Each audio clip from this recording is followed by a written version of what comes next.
어떤 분이신지에 대해서 나누고 있습니다.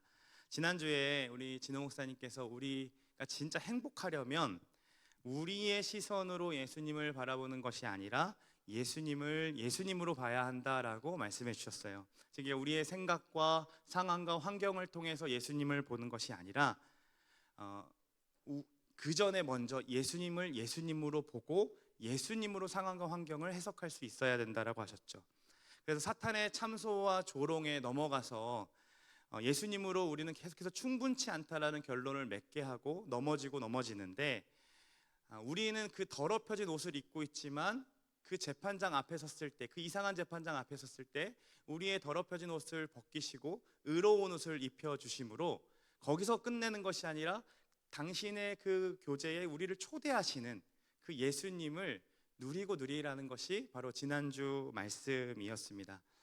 여러분, 예수님을 예수님으로 바라보면서 행복한 한 주 되셨습니까? 고개를 끄덕거리시는 분들이 있으니 감사하네요. 진심으로 오늘도 우리가 예수님을 예수님으로 바라보고 이 말씀 자체로 바라보면서 행복을 마음껏 누리시는 여러분 되기를 소망합니다. 오늘 우리가 읽은 말씀은 요한복음이죠. 요한복음은 복음서 중에서도 가장 나중에 쓰여진 복음서였어요. 제자들 중에 본인 스스로를 예수께서 사랑하시는 자라고 여겼던, 그 표현했던 요한이 마지막까지 남아있다가 이 초대교회를 향하여서 자신이 알고 있고 자신이 경험한 예수 그리스도가 누구신지를 이제 복음서로 쓰기 시작한 겁니다. 초대교회 때 어떤 일이 있었냐면 영지주의라는 이단들이 있었거든요. 그러니까 이들은요, 예수님의 인성과 성육신을 부인했습니다. 단지 예수님이 사람처럼 보이는 것뿐이다 라고 생각했던 거죠. 그래서 온전한 그 영적인 존재가 이 더러운 육에 머물 수 있는 것은 말도 안 되는 일이다라고 했던 거예요. 그래서 요한은 자꾸 이 영지주의라는 이단들이 이 교회를 뒤흔들고 미혹하기 때문에 요한은 예수님이 하나님의 아들임을 드러내기 위해 이 복음서를 썼습니다. 그 당시 초대교회 성도들이라면 요한이 들려주는 이 복음서의 내용은 정말 많이 궁금했을 거란 생각이 들어요. 제가 가끔 이제 담임 목사님이 사랑의 교회에서 근무하셨을 때, 사역하셨을 때에 오카는 목사님 이야기를 해줄 때 귀가 쫑긋하거든요. 그분은 어떤 분이셨을까? 그러니까 오카는 목사님이라는 분의 이야기도 귀가 쫑긋한데, 예수님과 함께 3년을 공생의 가운데 같이 있었고 그렇게 사랑하시던 애제자가 들려주는 예수님의 이야기는 얼마나 그 초대교회에게 흥미가 되고 얼마나 간직하고 싶었겠어요. 요한도 이미 앞에서 마태와 마가와 누가가 복음서를 썼잖아요. 그러니까 그들과는 정말 다른 목적으로 예수님에 대해서 말하고 싶었을 거예요. 그래서 요한복음은 마태, 마가, 누가와 같이 시간의 순서에 따라 공통된 관점으로 보는 것이 아니라 요한복음은 예수님이 말씀하신 내용을 중심으로 하나님의 아들이심을 적극적으로 드러내고 있습니다. 이 사실을 기억하고 요한복음 1장 1절을 보면 요한이 왜 지금 이렇게 시작하고 있는지를 볼 수가 있어요. 같이 1장 1절 말씀을 한 번 더 읽어볼까요? 태초에 말씀이 계시니라. 이 말씀이 하나님과 함께 계셨으니 이 말씀은 곧 하나님이시니라. 여러분, 태초에라는 말을 보자마자 뭐가 생각납니까? 성경을 잘 읽지 않는 우리들도 이게 어떤 구절을 연상시키는지 알 수 있어요. 창세기 1장 1절, 태초에 하나님이 천지를 창조하시니라는 말씀을 떠올리게 만들죠. 그 창조하실 그때에 말씀이 하나님과 함께 계셨고 그 말씀이 곧 하나님이시라고 선언하고 있는 겁니다. 아마도 1세기 성도들에게는 이게 굉장히 충격적으로 다가올 수밖에 없었어요. 말씀 자체가 하나님이시라는 것이. 그리고 2절을 보시면 그가, 그 말씀인 그가 태초에 하나님과 함께 계셨다라고 하죠. 그러니까 하나님 외에 또 다른 하나님을 지금 드러내주고 있는 거예요. 삼위일체가 익숙한 우리들에게는 당연하지라고 할 수 있지만 그 당시 성도들에게는 굉장히 충격적인 말이었을 것이죠. 그리고 우리가 알던 예수님이라는 분이 이 땅을 창조하시기 전에 그 하나님과 함께 계신 분이었다라고 하는 것이 그들에게는 엄청나게 충격적이었을 거예요. 3절 보세요. 만물이 그로 말미암아 지은 바 되었으니 지은 것이 하나도 그가 없이는 된 것이 없느니라. 마치 창조의 주체적인 역할로서 예수 그리스도도 그렇게 일하셨다라는 것을 보여주고 있지요. 자, 이제 정리를 해보면 말씀이신 그는 누구인지를 우리는 알 수 있어요. 예수님이라는 사실을 알 수 있어요. 예수님이 그럼 누구십니까? 하나님이시면서 말씀이신 분이십니다. 그럼 조금만 더 생각을 해봅시다. 우리는 이미 이거를 많이 들어왔기 때문에 당연히 예수님이 말씀이지라고 하지만 요한의 입장에서는 왜 예수님을 말씀으로 비유했을까요? 왜 예수님을 다른 어떠한 것이 아니라 말씀으로 비유했을까요? 1장 18절을 보면 힌트가 나오는데요. 같이 한번 읽어보겠습니다. 본래 하나님을 본 사람이 없으되 아버지 품속에 있는 독생하신 하나님이 나타내셨느니라. 18절까지 오는 동안, 읽어 내려가는 동안 말씀이 육신이 되었고 우리 가운데 거하셨다라는 내용이 나옵니다. 그리고 그분은 곧 아버지의 독생자의 영광이라고 소개되었어요. 그리고 독생하신 하나님이 자신의 모습을 통해 누구를 나타내시는가 하면 본래 본 사람이 없었던 그 하나님을 아들로서 나타내고 계신다라는 거예요. 즉 말씀은 곧 하나님이다라는 이 말은 예수님이 하나님이 누구신지를 말씀해 주시는 분이라고 이야기하고 있는 거죠. 우리는 하나님을 볼 수도 없고 알 수도 없기 때문에 말씀이시고 하나님이신 우리 예수님께서 이 땅 가운데 오심으로 말미암아 아버지 하나님이 어떤 분이신지 그분을 통해 알 수 있게 되었다라는 거예요. 그래서 빌립이 아버지를 우리에게 보여주십시오라고 했을 때에 예수님이 이렇게 얘기하세요. 나를 본 자는 아버지를 본 것이다. 그러니까 왜냐하면 예수님은 하나님이 어떤 분이신지를 알려주시기 위해 오신 분이시니까요. 그분의 어떤 행동, 십자가를 지신 그 사랑, 그것만 하나님이 누구신지를 가르쳐주는 것이 아니라 그분의 모든 행동, 모든 말씀이 다 하나님 아버지가 누구신지를 가르쳐주고 계시는 분이라는 거죠. 그래서 우리가 행복을 누리고 싶다면 이 행복의 근원이신 하나님을 찾아가는 것이 당연한 것이죠. 근데 그 하나님을 찾고 싶다면 본래 우리는 하나님을 알아갈 수 없고 볼 수도 없는 것이었기 때문에 누구 앞으로 가야 돼요? 예수 그리스도 앞으로 가야 한다는 겁니다. 행복의 근원이신 하나님을 알려면 예수님 앞으로 뛰어가야 된다는 거죠. 거기서 행복의 근원이신 하나님을 만날 수 있고 거기서 행복을 찾을 수 있는 거예요. 오늘 우리가 요한복음을 살펴보면서요, 집중하고 싶은 예수님의 성품은 바로 4절과 5절에 나온 것인데요. 같이 한 번 더 읽어보겠습니다. 그 안에 생명이 있었으니 이 생명은 사람들의 빛이라. 빛이 어둠에 비치되 어둠이 깨닫지 못하더라. 여러분, 말씀이신 하나님은 곧 태초부터 하나님과 함께 계셨던 분이고 그분 안에는 생명이 있었다라고 얘기합니다. 그리고 그 생명은 사람들의 빛이라라고 얘기하고 있죠. 그러니까 생명이신 하나님이 빛으로 어둠 가운데 비춰졌지만 어둠이 깨닫지 못했다라고 해요. 요한은 예수님을 말씀으로 표현할 뿐만 아니라 빛으로 설명하고 있어요. 그분을 그럼 빛이라고 할 때에 우리는 빛의 어떠함이 예수님과 닮아 있는지를 찾아낼 수 있어야겠죠. 첫 번째로 빛으로 소개했을 때 그 빛은 스스로 존재합니다. 그러니까 예수님은 스스로 존재하시는 분이라는 것을 드러내주고 있어요. 빛은요, 다른 빛이 없어도 광채를 스스로 내는 존재죠. 그러니까 모세가 하나님에 대해서 이제 가기 싫다, 나 못 간다라고 했을 때 가게 되면 그럼 하나님 나는 뭐라고 설명합니까? 당신을 누구라고 설명합니까? 그럴 때 하나님께서 가르쳐 주시는 자기의 성품이 있었어요. 자기 자신의 선포가 있었는데 나는 스스로 있는 자다라고 하셨어요. I am who I am. 나는 나다라고 얘기하시는 거죠.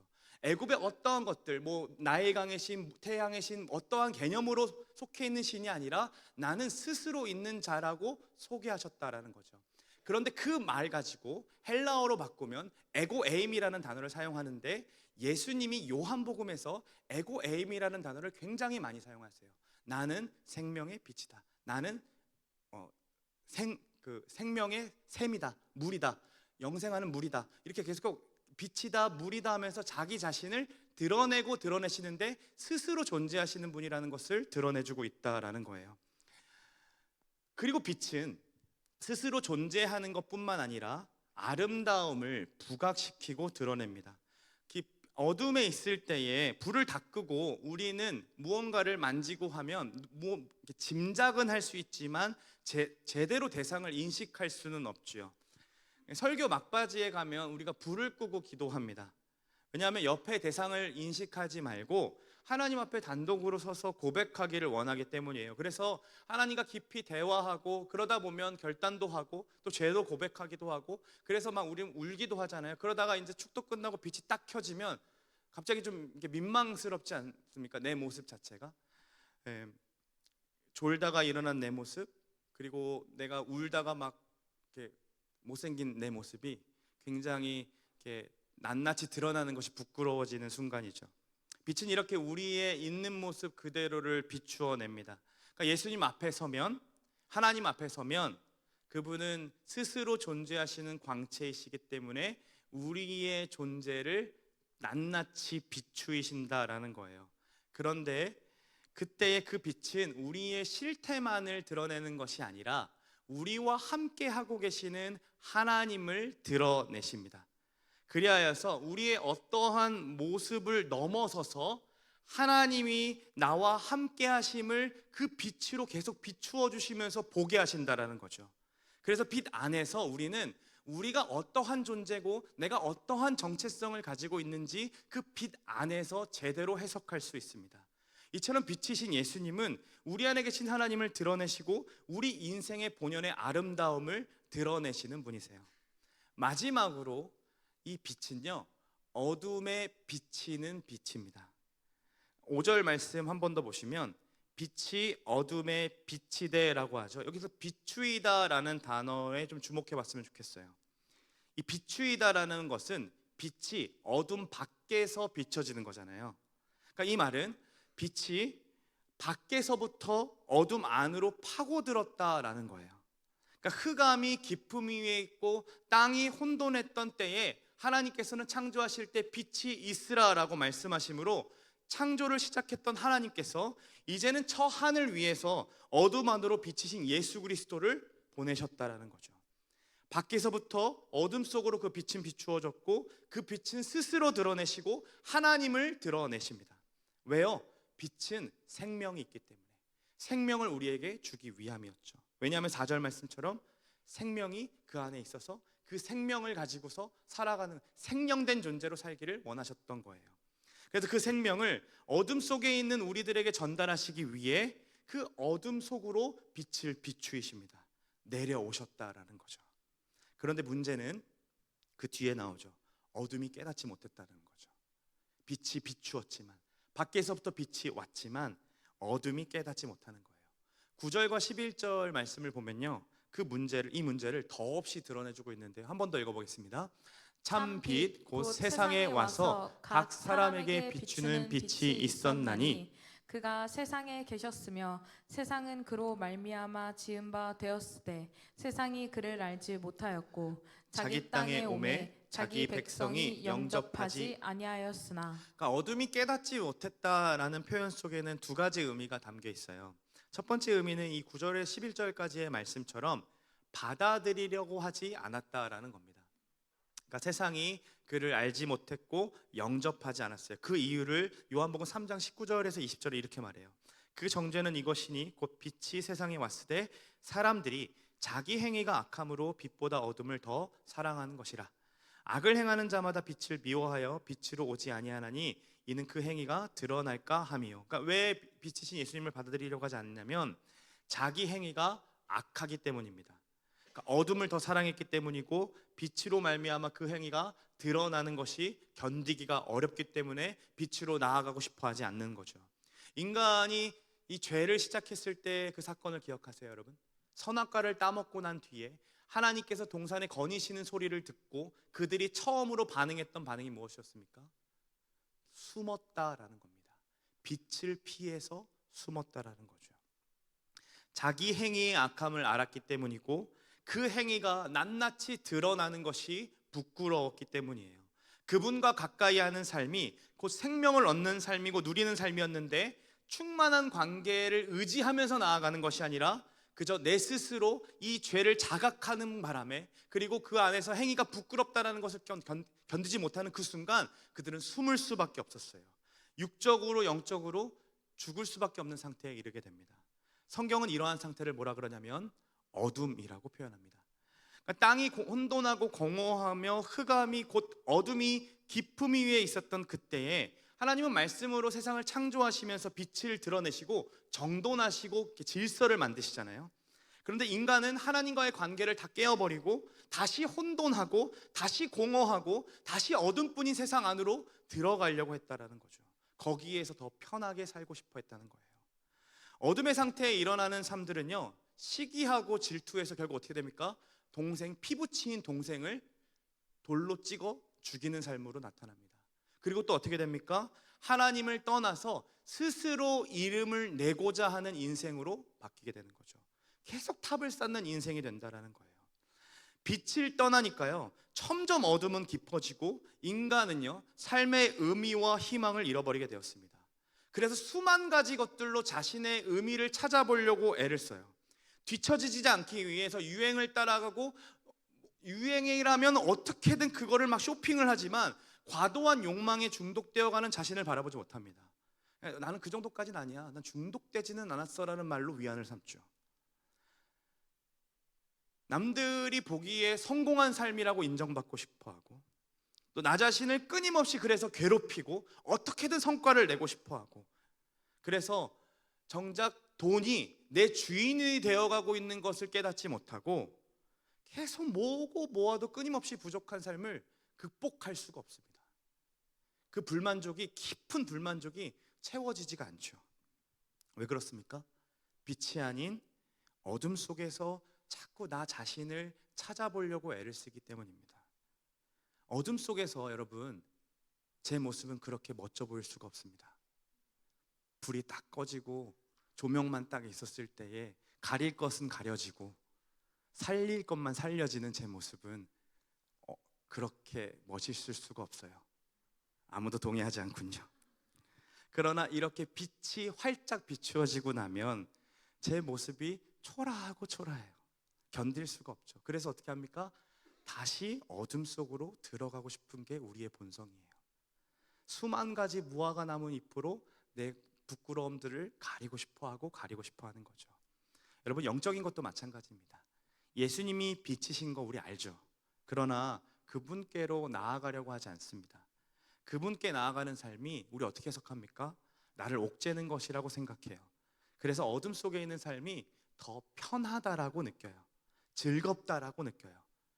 어둠이 빛을 깨닫지 못했다라고 하지만 사실 우리의 삶을 빗대어 보면 못한 게 아니라 어둠의 빛을 깨닫지 않으려고 하는 것이 더 많습니다. 우리 삶의 곳곳에서는 성령께서 함께 하심으로 빛을 계속해서 비추시거든요. 그런데 우리는 그렇게 하나님을 드러내시고 자신을 드러내시는데 지긋지긋하게도 우리는 그분을 보려고 하지 않습니다. 더 안타까운 상태는요, 어둠의 상태가 익숙해지고 익숙해져서요, 빛으로 나아가려고 하지 않는 겁니다. 정신병동에도 아침이 와요라는 드라마를 봤어요. 거기에 주인공으로 나오는 정다은 간호사가 있는데 이 사람은 극 F예요. 그래서 이 환자들의 마음에 깊이 공감하고 최선을 다해서 섬깁니다. 정말로요. 그런데 자신의 상태를 돌아보지를 못했어요. 이미 이 식욕부진들이 찾아오고 있었고 미묘한 우울감들이 그를 지배하고 있었는데 바쁘게 살기 때문에 어쩔 수 없어라고 생각하면서 깨닫지 못하고 있었던 거예요. 그러다가 너무 가까이 지냈던 환자 하나가 자살을 하게 됩니다. 그로 인해 충격에 빠지게 되고 결국 그 충격으로 우울감에 빠져서 어둠 속으로 들어가게 돼요. 그래서 몇 날 며칠을 잠만 자고 밥도 먹지 않아요. 그러다가 결국 자살 시도를 하게 되고, 그래서 결국 그 엄마가 그를 정신병원에 입원을 시킵니다. 거기서 간호사가 설명하는 것, 약을 먹이는 것, 그리고 뭘 얘기하는 것들이 다 자기가 했던 얘기예요. 자기가 그래서 아프지 않다라는 거예요. 그래서 엄마가 면회를 왔을 때 그가 했던 말이 굉장히 인상적이었어요. 내가 다 알아. 나 이 정도까지는 아니야. 나 정신병동에서 간호사로 일했던 사람인데 여기 내가 있을 자리에 왜 보호병동에 나를 집어넣는 거야? 나 이 정도는 아니라고 라고 하면서 자꾸 부인하며 약을 먹으려고 하지 않습니다. 지난주 설교를 듣는데 사탄이 참소한다 그랬잖아요. 우리 옆에서요. 마치 저에게 이렇게 말하는 것 같았어요. 그거에 오버랩되면서요. 너에게 빛이 필요하지 않아.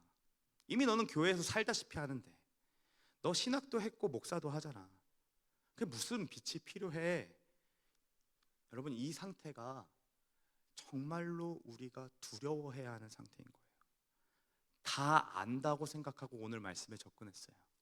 그래서 성탄이 다가오니까 빛이신 예수님에 대해서 나누고 빛이신 예수님을 찬양하면 좋겠다라는 생각만 가지고서 말씀을 연구하기 시작했다고요. 그런데 빛으로 오셨다라는 예수님이 내게 감격이 안 느껴지는 거예요. 너무 잘 안다는 생각 때문에.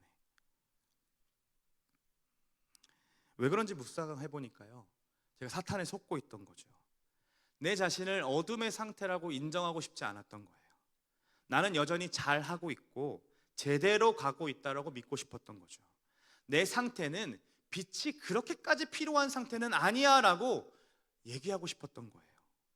그렇게 빛으로 오신 예수님에 대해 다 아니까 아는 건데 본문 보면 똑같지 뭐, 말씀이시고 생명이시고 빛이신 분 거기서 뭐 더 나을 게 있어 라고 생각하면서 본문을 쳐다보니까 그분의 오심이 나에게 감격이 없는 거죠. 여러분, 그런데 이거 아니잖아요.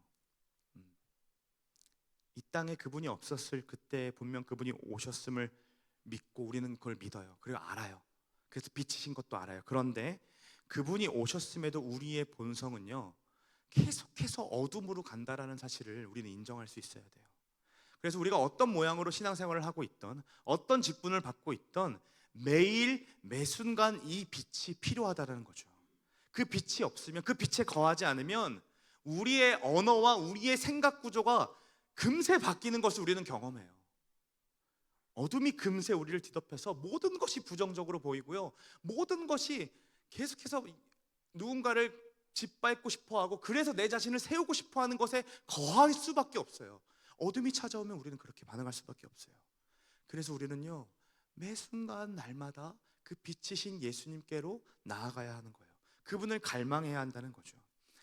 그렇게 빛이신 예수님이 나에게 필요한 분이구나라는 것을 깨닫기 시작하는 것은 결국 내가 영적으로 완전히 무력하고 내 스스로는 빛으로 살아갈 수 없는 존재라는 것을 깨닫기 시작할 때부터예요. 그런데 그렇게 깨닫기 시작하면 다시 우리에게 뭐가 찾아오는 줄 아세요? 좌절감이 찾아와요. 나 또 실패했네. 나 또 무너졌네. 나 또 어둠에 거했네. 그때에 그렇게 단절감과 무력감을 인정하는 순간 이 말씀이 진정 은혜로 다가오기 시작합니다. 5절 말씀을 한 번 더 읽어보겠습니다. 함께 있습니다. 빛이 어둠에 비치되 어둠이 깨닫지 못하더라. 여러분, 여기서 깨닫다라는 단어의 의미 중에는 압도하다, 굴복시키다라는 의미도 가지고 있어요. 그래서 NIV 성경은 어둠이 빛을 극복하지 못했다라고 표현하는 거죠. 요한은 이중적인 이 의미를 사용해서 우리에게 진리를 드러내주고 있는데요, 첫 번째는 빛이신 예수님은 우리 가운데 오셨지만 우리가 깨달으려고 하지 않았다. 우리 인간의 무지와 인간의 불신으로 깨닫고 싶어하지 않았던 그 상태를 드러내주고 있다면, 두 번째는요, 빛이 어둠에 비치되 어둠이 능히 이기지 못했다라고 얘기하는 거예요. 깨닫지 못하는 우리에게, 아니 깨달을 수조차 없는, 빛에 거할 수조차 없는 우리에게 빛이 어둠 밖에서 비추어졌고 곧 우리 가운데 있던 그 어둠이 이기지 못하고 어떻게 됐다? 사라져버렸다라고 얘기하고 있는 거죠. 우리 안에 그 더러움들, 죄악 가득한 모습이, 여러분 기억하세요, 예수님의 빛을 이기지 못합니다. 우리의 악한 본성들, 우리의 끊임없는 교만함들 아무리 가득해도 왜 이거 안 끊어지지? 라고 할지라도 기억하십시오. 예수님의 빛을 그것이 이길 수가 없습니다. 예수님의 빛이 그것을 다 몰아내게 될 것입니다. 아니, 이미 몰아냈습니다. 그래서 이 메시지는 이사야를 통해 더 깊이 와닿는데요, 이미 선포된 메시지인데요, 이사야서 말씀을 같이 한번 읽어볼까요?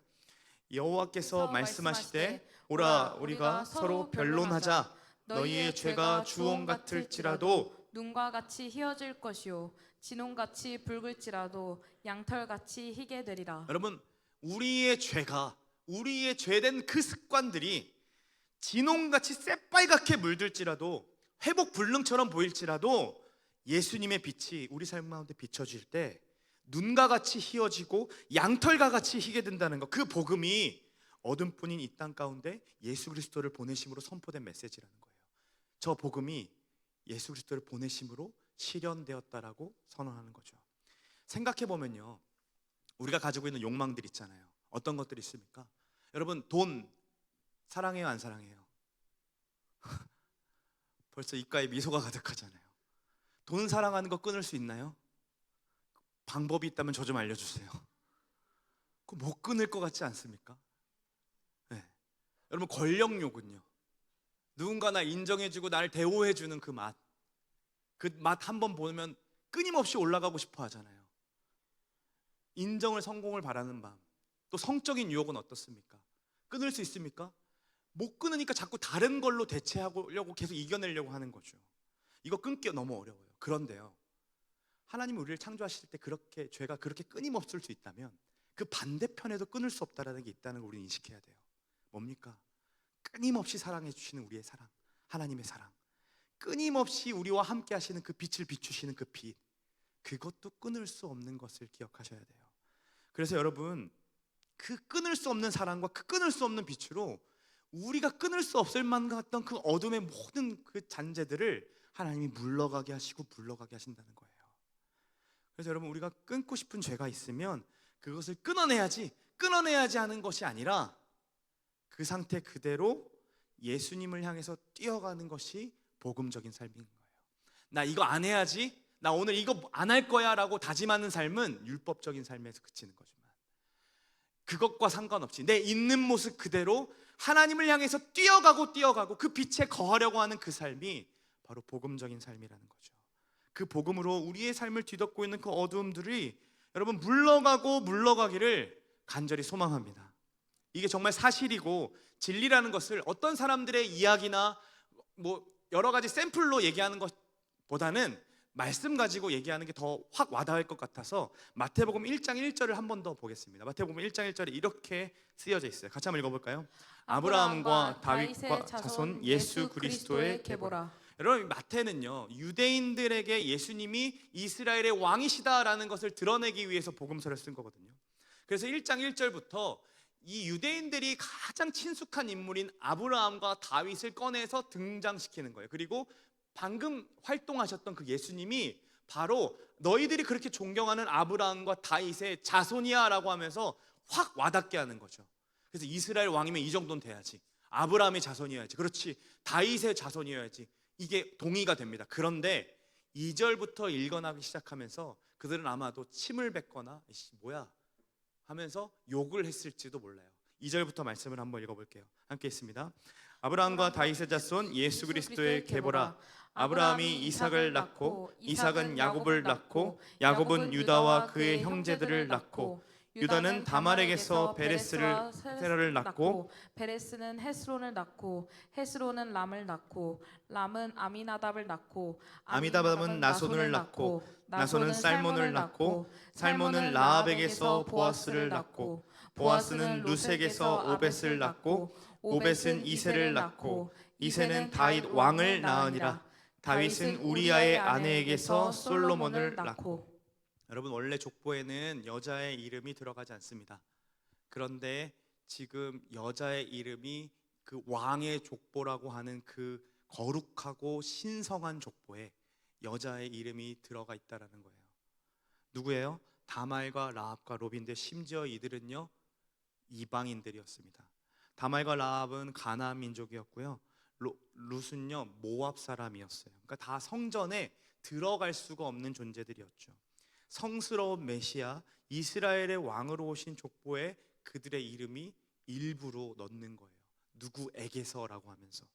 그런데 더 추악한 사건을 기억나게 하는 이름이 등장합니다. 아니, 사실은 밧세바라는 이름이 있었음에도 불구하고 6절을 보시면 다윗은 우리아의 아내에게서라고 말하고 있어요.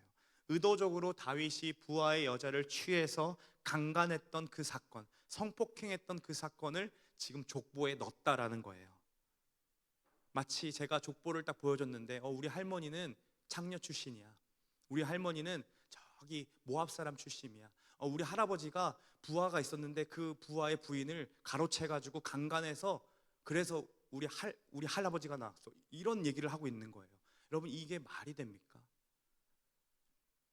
다말은요, 시아버지 유다와 근친 상간을 해서 계보를 이어갔습니다. 라합의 집업은 매춘부였고요, 다윗은 권력으로 성폭행했어요. 그 계보를 통해 그리스도라는 예수가 나셨어요. 이게 무엇을 의미해요? 어떤 어두움의 인생이었을지라도 참빛이신 예수 그리스도의 나심을 통해 그 어둠이 물러가고 물러가진다는 거예요. 창녀든 불의한 왕이든 남자든 여자든 유대인이든 이방인이든 모두가 똑같은 어둠뿐인 인생이었는데 예수 그리스도가 그 마지막에 찍힘으로 인하여서, 그분이 오심으로 인하여서 모두 사랑받고 모두 받아들여졌다라는 말이죠. 빛이신 주님께서 어둠에 던져지셨기 때문에 흑암뿐이었고 공허했던 세상의 질서가 바로잡히게 되었어요. 어둠뿐이었던 우리의 삶이 예수 그리스도가 오신다라는 건 정체성이 바로 세워지고 왜곡된 모습으로 나 자신을 바라보거나 서로를 바라보며 미워하고 죽이려 했던 그 관계가 예수 그리스도의 빛이 비추어지는 그 순간 있는 그대로 바라봐주는 눈과 사랑할 수 있는 마음이 회복되는 거죠. 그것이 빛이신 예수께서 우리 가운데 오셔서 행하신 일이며 그 행하신 일로 말미암아 우리의 삶 가운데 아버지 하나님이 누구신지 드러내고 드러내실 거예요.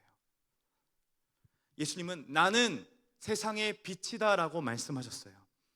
그런데 예수님이요, 우리를 홀로 두려워하지 않으시고 우리가 예수님 떠나고자마자 우리는 또 곧바로 어둠에 거할 존재임을 알기 때문에 우리를 홀로 두려워하지 않으시고 성령 하나님을, 또 다른 보혜사이신 성령 하나님을 우리에게 보내주십니다. 우리 성령님은요, 예수님과 동일한 본질과 동일한 사랑과 동일한 빛이신 분이세요. 그분과 동일하게 영원하고 무한하고 불변하신 영이십니다. 그래서 예수님은 당신만이 빛이 아니라 우리를 향해 성령 하나님, 빛이신 성령 하나님 함께 거하게 하심으로 이제 우리를 향해 뭐라고 선포하십니까?